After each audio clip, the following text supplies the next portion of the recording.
Assalamualaikum warahmatullahi wabarakatuh. Bismillahirrahmanirrahim. Selamat pagi, semangat pagi, selamat berjumpa lagi di pelajaran IPA. Meskipun dalam keadaan pandemik dan belajarnya secara PJJ, tetap harus bersemangat.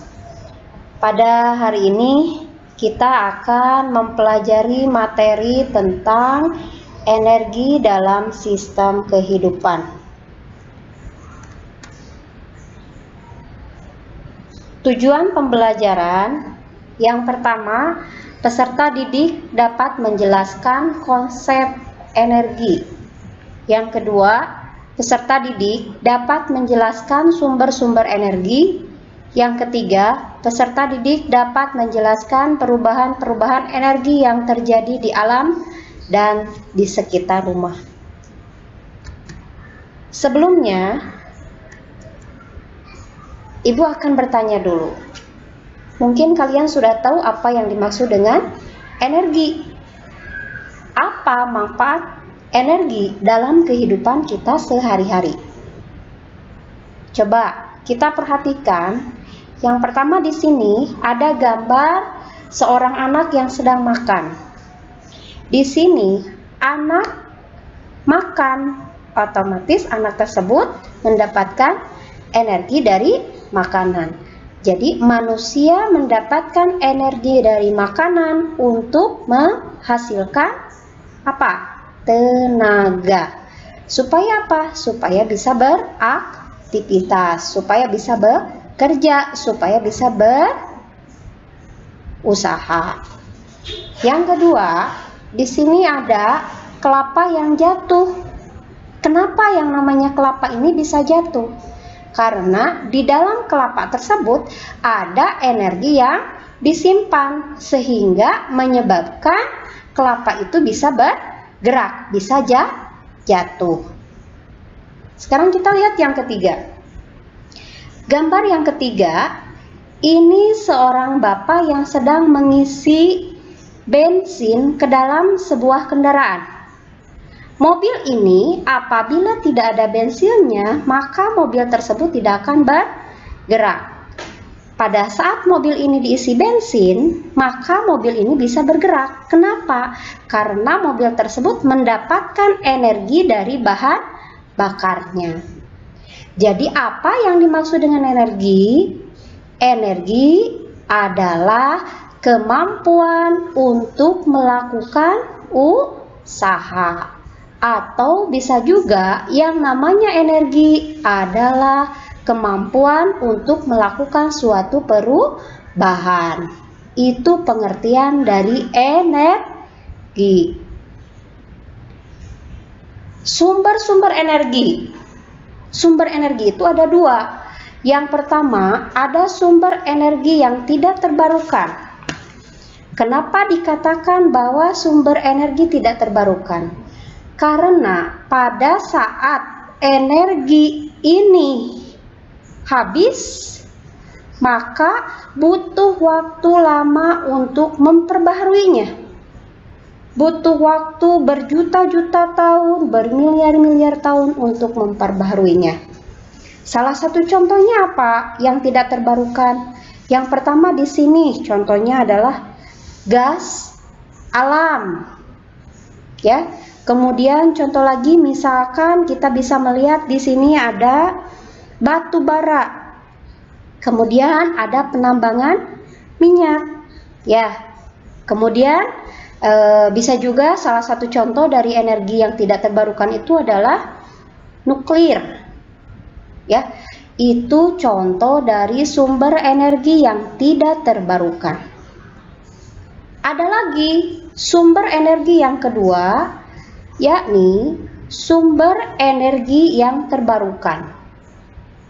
Sumber energi yang terbarukan itu sendiri, contohnya sangat banyak sekali. Misalkan di sini ada sumber energi yang terbarukan berupa cahaya. Cahaya apa? Cahaya matahari. Cahaya matahari merupakan sumber energi yang terbarukan karena sifatnya kekal. Dikatakan bahwa energi matahari merupakan sumber dari segala sumber energi. Kemudian ada juga, kita bisa melihat di sini berjajar, ada kincir angin. Angin-angin tersebut termasuk ke dalam sumber energi yang terbarukan. Ini berasal dari alam. Kemudian bukan hanya itu saja, ada juga contoh lagi, misalkan ada gelombang air laut. Nih, kita bisa melihat ada gelombang air laut. Ya, kemudian ada juga air terjun. Ya, kemudian pasang surut air laut. Itu juga masuk ke dalam sumber energi yang terbarukan. Ada biomasa. Kemudian ada lagi contoh yang lain, misalkan biofuel. Ya, ini berasal dari olahan batu bara dari sumber daya bahan organik. Itu merupakan salah satu contoh dari sumber energi yang terbarukan. Nah, sekarang kita lihat di sini. Kalian mungkin tadi sudah bisa mengatakan, coba di sini ada cahaya matahari, berarti sumber energi yang apa? Terbarukan. Angin, air, gelombang air laut, panas bumi, biomasa, itu semua masuk ke dalam sumber energi yang terbarukan. Kita lihat ada perubahan bentuk energi. Bentuk-bentuk energi itu sangat banyak. Salah satu contohnya ada energinya energi listrik. Ada energinya energi panas atau kalor. Ada energinya energi kimia, ada energinya energi bunyi, ada energi nuklir, dan ada energi mekanik. Itu bentuk-bentuk dari energi. Ya, kita ambil salah satu contoh dari energi mekanik. Apa itu energi mekanik? Energi mekanik merupakan bentuk energi yang berkaitan dengan gerak. Contoh, silakan kita perhatikan di sini. Ada seorang bapak-bapak yang sedang mengendarai kendaraan naik ke puncak gunung, kemudian turun. Di mana pada saat dia melakukan gerakan ini, disinilah ada yang namanya energi mekanik. Karena di sini berkaitan dengan adanya gerak. Di dalam energi mekanik ada energi potensial, ya, ada energi potensial, ada energi kinetik. Jadi yang namanya energi mekanik itu merupakan gabungan dari energi potensial dan energi kinetik. Kenapa? Karena kita lihat di sini. Bapak-bapak ini mengendarai sepeda, dia mempunyai massa. Kemudian bukan hanya mempunyai massa saja, dia berada pada ketinggian. Ketinggiannya di atas bukit. Sampai ke permukaan, berapa ketinggiannya? Ya. Kemudian bukan hanya itu saja, dia kan bisa turun. Yang namanya turun itu selalu ke bawah karena dipengaruhi oleh adanya percepatan gravitasi. Itu yang namanya energi potensial. Bukan hanya energi potensial saja, tetapi ada energi kinetik. Energi kinetiknya apa? Ada massanya, ada kecepatan. Kendaraan ini berupa sepeda bisa turun ke bawah. Di atas kecepatannya 0 karena diam. Tapi pada saat meluncur, maka di sini ada kecepatan akhirnya. Itu yang namanya energi kinetik. Nah, kita lihat. Energi mekanik merupakan gabungan dari energi potensial dan energi kinetik. Ini rumusnya, energi potensial, massa dikali percepatan gravitasi dikali ketinggian. Kalau energi kinetik, rumusnya setengah massa dikali kecepatan dikali ketinggian. Ya, jadi yang namanya energi mekanik itu merupakan gabungan dari energi potensial dan energi kinetik. Sekarang kita lihat perubahan bentuk dari energi. Perubahan bentuk dari energi itu sendiri disebut dengan transformasi energi. Sumber dari segala sumber energi berupa cahaya matahari. Energi cahaya matahari itu sendiri bisa dirubah ke dalam bentuk yang lain. Contoh, energi cahaya matahari bisa dirubah ke dalam bentuk energi listrik, bisa dengan adanya panel surya yang menyebabkan adanya energi listrik. Energi listrik itu sendiri bisa dirubah juga ke dalam energi cahaya dan energi kinetik atau energi gerak. Ya. Ada energi listrik. Kemudian ada televisi. Pada saat televisi itu dihubungkan dengan sumber listrik, maka si televisi itu kan bisa nyala. Gambarnya bisa kelihatan karena adanya energi cahaya. Bukan hanya itu saja, contoh lain. Misalkan kita punya kipas angin dihubungkan dengan sumber listrik, maka si kipas tersebut bisa bergerak. Ini yang disebut dengan energi kinetik. Contoh lain, energi cahaya matahari bisa dirubah menjadi energi kimia. Ini ada pohon pisang. Pohon pisang bisa melakukan proses fotosintesis, di mana pada saat dia melakukan proses fotosintesis membutuhkan cahaya matahari. Bukan hanya cahaya matahari saja, yang namanya pohon pisang kan mempunyai klorofil. Cahaya matahari membantu dalam proses fotosintesis. Di sini terjadi perubahan energi cahaya menjadi energi kimia. Energi kimia juga bisa berubah menjadi energi kinetik. Salah satu contohnya, kalau kita lihat di sini ada seorang anak. Anak tersebut dia bernapas atau melakukan proses respirasi yang dia dapat dari pohon pisang, karena pada saat pohon pisang melakukan proses fotosintesis menghasilkan oksigen. Oksigen dihirup oleh anak ini, maka anak tersebut bisa bernapas yang akhirnya bisa bergerak. Bukan hanya itu saja, pohon pisang ini juga menghasilkan buah pisang. Buahnya bisa dimakan. Di dalam buah pisang tersebut bukan hanya ada vitamin, tetapi ada juga karbohidrat. Salah satu fungsi dari karbohidrat itu adalah menghasilkan tenaga yang menyebabkan anak tersebut bisa bergerak. Ini salah satu contoh dari perubahan energi dari energi kimia menjadi energi kinetik. Contoh lain lagi, kita bisa lihat di sini. Ini salah satu contoh pom bensin ya. Di dalam pom bensin kan ada energi kimianya.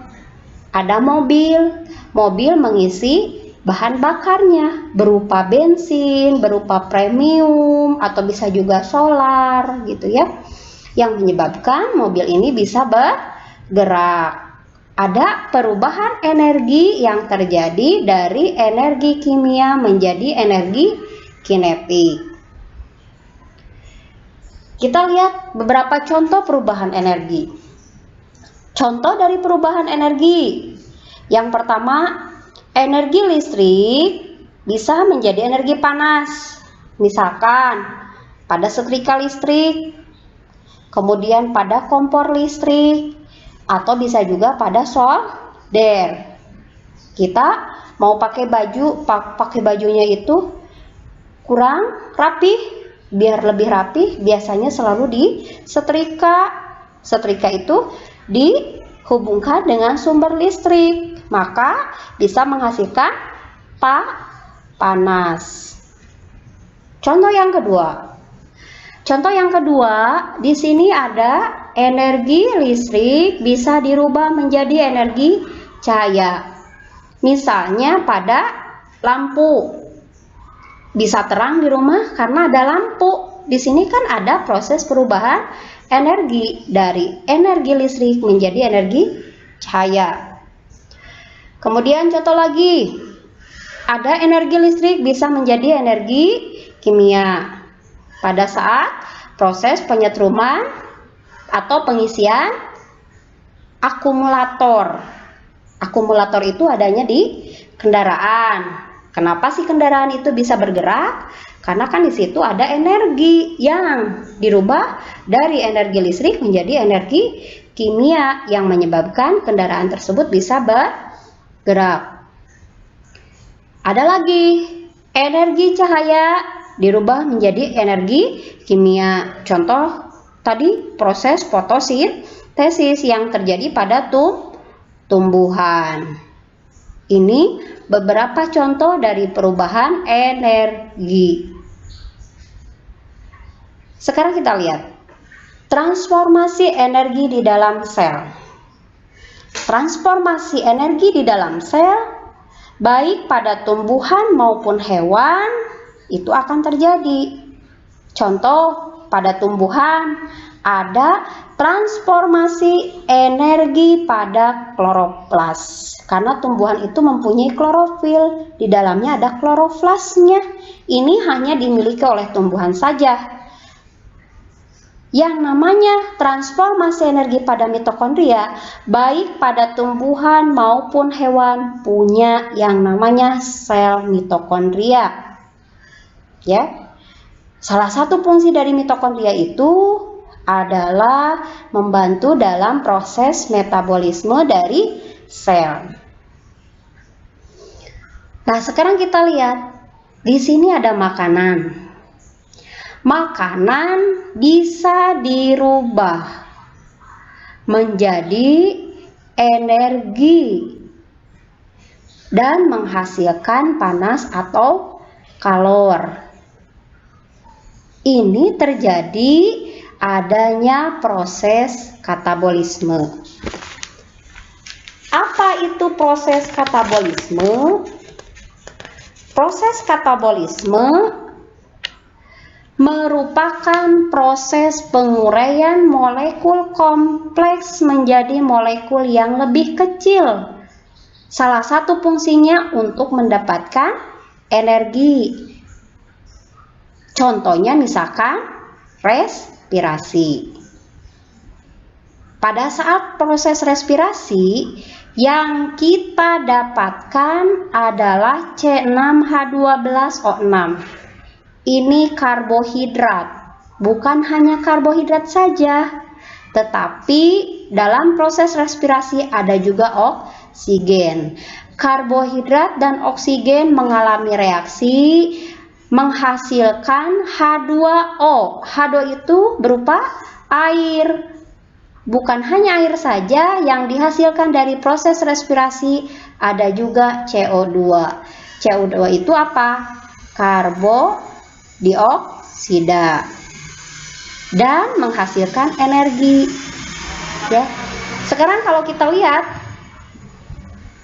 ini ada makanan. Makanan berupa C6H12O6. Berarti di sini apanya? Karbohidratnya dirubah dari molekul yang apa? Lihat, dari molekul yang kompleks menjadi molekul yang lebih sederhana. Tujuannya mendapatkan energi. Ya, ini salah satu contoh dari katabolisme. Contohnya adalah proses respirasi. Yang kedua ada proses anabolisme. Apa itu proses anabolisme? Proses anabolisme adalah proses pembentukan senyawa yang kompleks yang dibutuhkan oleh sel dari molekul yang sederhana dengan bantuan adanya energi. Contoh, proses fotosintesis ini dilakukan oleh tumbuhan. tumbuhan mendapatkan H2O. H2O itu berupa air. Bukan hanya ada H2O saja, tetapi tumbuhan juga akan mendapatkan CO2, karbon dioksida. Kita tahu bahwa dalam proses fotosintesis itu tidak akan berlangsung apabila tidak ada cahaya. Cahaya itu sangat berpengaruh sekali. Bukan hanya itu saja, karena tumbuhan mempunyai klorofil, maka terjadilah reaksi yang menghasilkan C6H12O6. Ini berupa karbohidrat dan di sini ada 6O2. 6O2 itu apa? Ini oksigen. Jadi antara proses fotosintesis dan proses respirasi itu sebenarnya saling berkaitan. Ya. Kita lanjutkan. Ini kita akan membahas tentang proses fotosintesis. Proses fotosintesis hanya terjadi pada tumbuhan. Di mana terjadinya? Di dalam klorofil. Di dalam klorofil itu ada yang namanya kloroflas. Dan pada saat proses fotosintesis ada beberapa faktor yang mempengaruhi. Ada faktornya faktor dalam, ada faktornya faktor luar. Salah satu yang mempengaruhi faktor dalam adalah adanya klorofil. Faktor luar, cahaya matahari, air, dan juga CO2. Maka akan terjadilah proses fotosintesis. Nah, sekarang kita lihat ada proses respirasi atau biasanya kita kenal dengan proses pernapasan. Terjadinya proses pertukaran antara oksigen dan karbon dioksida di dalam alveolus, itu namanya proses respirasi. Pernapasan itu yang sering kita lakukan setiap hari. Ada yang disebut dengan inspirasi. Proses masuknya apa? Oksigen ke dalam hidung, kemudian masuk ke dalam tenggorokan, baru masuk ke dalam paru-paru. Ini prosesnya proses inspirasi. Ada juga proses ekspirasi. Proses ekspirasi itu proses pengeluaran karbon dioksida dari paru-paru ke tenggorokan, baru ke lubang hidung. Ya. Nih, tadi sudah dijelaskan bahwa di dalam proses respirasi yang dibutuhkan adalah C6H12O6. Berarti di sini ada karbohidrat dan juga ada O2, oksigen, mengalami reaksi menghasilkan H2O, uap air. Uap air itu bisa dihasilkan dari hidung, bisa juga dihasilkan lewat kulit berupa keringat. Bukan hanya itu saja, dalam proses respirasi juga dihasilkan CO2 atau karbon dioksida. Dan tak kalah pentingnya juga dalam proses respirasi menghasilkan energi. Ya, sampai di situ berarti sudah jelas. Sekarang kita lihat. Ada sistem pencernaan makanan. Untuk sistem pencernaan makanan kita akan bahas minggu besok, pertemuan besok. Untuk sistem pencernaan makanan nanti yang dibahas ada tentang metabolisme karbohidrat pada tubuh, ada metabolisme lemak pada tubuh, dan ada metabolisme protein pada tubuh. Semua ini nanti akan kita bahas pada pertemuan minggu besok. Untuk pertemuan kali ini dicukupkan sekian. Mudah-mudahan kalian bisa memahaminya. Sampai bertemu lagi pertemuan minggu yang akan datang. Tetap semangat dan jangan lupa tugasnya dikerjakan. Selamat belajar, selamat berproses, be the next scientist. Wassalamualaikum warahmatullahi wabarakatuh.